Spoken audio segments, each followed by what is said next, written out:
I would like to read the devotional thought, and it's called Satanic Subtleties, and it's from manuscript release 37, May 1, 1903.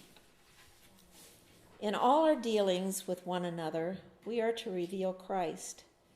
Thus we shall know that we have a genuine connection with the Savior. God is to receive all honor, all glory.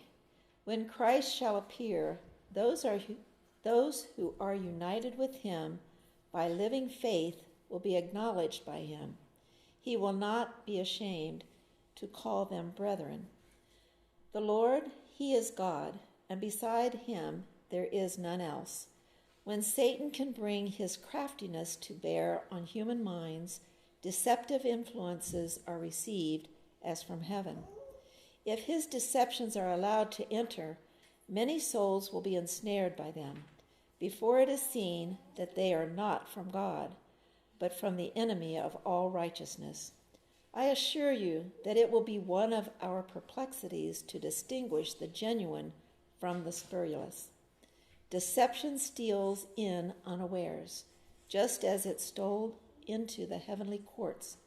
Satan sought to undermine the confidence of the angels in God's government.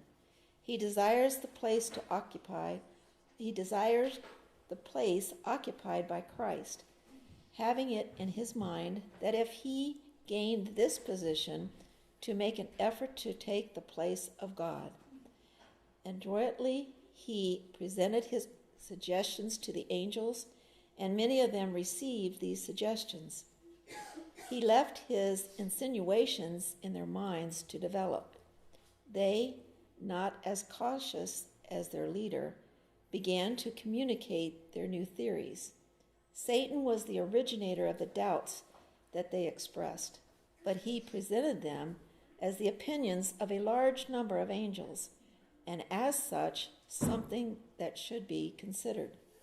Today, Satan works with deceptive guile to captivate human beings by his deceptive theories. The warning to beware of allowing him to enter comes sounding down along the lines to our times. Let none suppose that because they have been used as the Lord's instruments, that they are all sufficient. Lord uses men and honors them that by giving them his wisdom, as long as they are true to him, and do not gather glory to themselves. Those who take themselves out of the Lord's hands and think themselves capable of managing the work are not led by his Spirit, but by another spirit. Satan steps in, and they changed leaders. Then comes the crookedness and subtlety of the serpent's guile. Strong counsel there for us to remember. As is our custom here at our little church, we'd like to stand and repeat the fourth commandment. So if you would all stand, please.